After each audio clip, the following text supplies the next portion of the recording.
নমস্কার বন্ধুরা, আমি সঞ্জিতা। আজকে তোমাদের সাথে কালবোশ মাছের রেসিপি শেয়ার করব।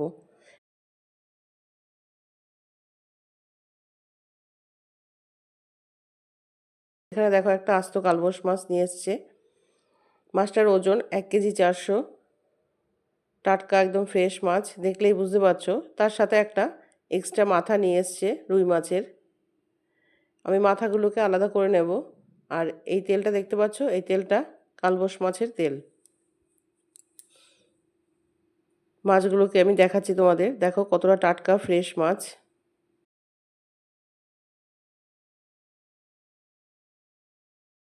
কালবোশ মাছটা খেতে মিষ্টি লাগে। সঙ্গে একটা বাটা মাছ আছে। তা আমি সবটা মাছ রান্না করব না, এখান থেকে 6 পিস মাছ নিয়ে আমি আজকে রান্না করব। আমি একটা আস্ত টমেটো, আদা, কাঁচা লঙ্কা পেস্ট করে নেব। আর মাছটাকে একটু নুন হলুদ মাখিয়ে নেব। পেস্ট আমার হয়ে গেছে, দেখো। নুন আর হলুদ দিয়ে ভালো করে মাখিয়ে নেব। আর ওদিকে কড়াইটা বসিয়ে দিয়েছি, তেল দিয়ে দিয়েছি, গরম হয়ে গেছে।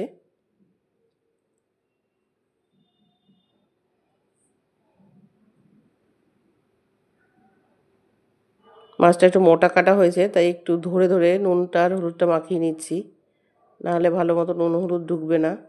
তেলটা গরম হয়ে গেছে। এবার আমি মাছগুলোকে ভেজে নেব এক এক করে।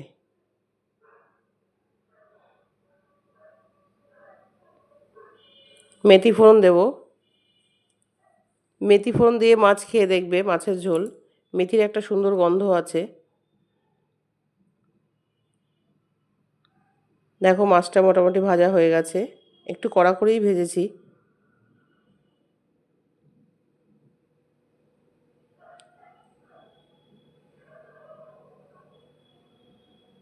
মাছগুলো ভেজে নিলাম। এবার ওই তেলের মধ্যেই মেথি ফোড়ন দিয়ে দিলাম। মেথিটা পুড়ে যাবার পর আলু কেটে নিয়েছি, আলুটাকে ছেড়ে দেব।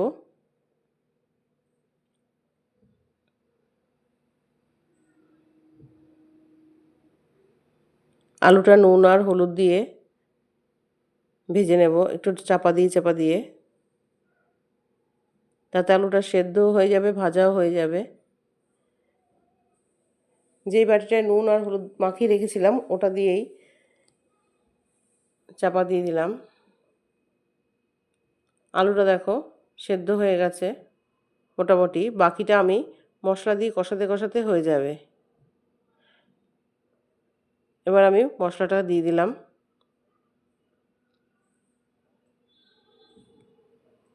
এখানে কিন্তু আমি কোনো পেঁয়াজ রসুন কিছু ব্যবহার করিনি, কেননা জ্যান্ত টাটকা মাছ। এটা এমনিতেই ভালো লাগবে খেতে, আদা কাঁচা লঙ্কা টমেটো দিয়ে রান্না করলে। আর যদি কেউ মনে করো ধনেপাতা ব্যবহার করবে, ধনেপাতা ব্যবহার করতে পারো। আমি ধনেপাতা ব্যবহার করিনি। 1 চামচ জিরে ধনের গুঁড়ো দিয়ে দিলাম, 1 চামচ লঙ্কার গুঁড়ো, 1 চামচ হলুদ দিয়ে ভালো করে কষিয়ে নেব। আর ওদিকে গরম জল আমার আছে আগে থেকেই করা। মশলাটা কষে গেলে আমি জলটা দিয়ে দেব। খুব ভালো করে কষিয়ে নেব।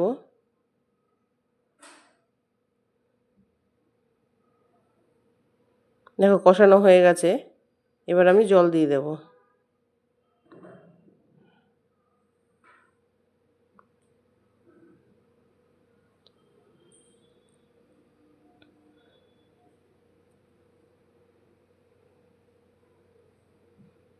ঝোলটা ফুটে আসলে আমি মাছগুলোকে ছেড়ে দেব।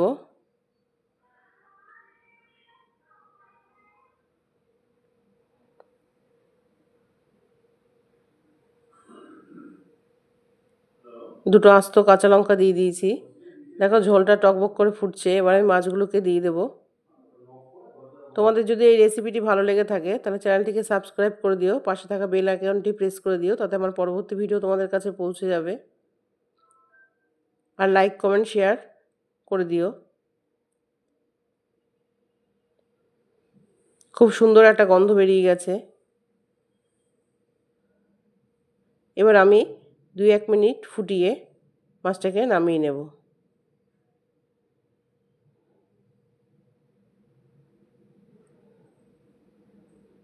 হয়ে গেছে, এবার আমি গ্যাসটা অফ করে দেব।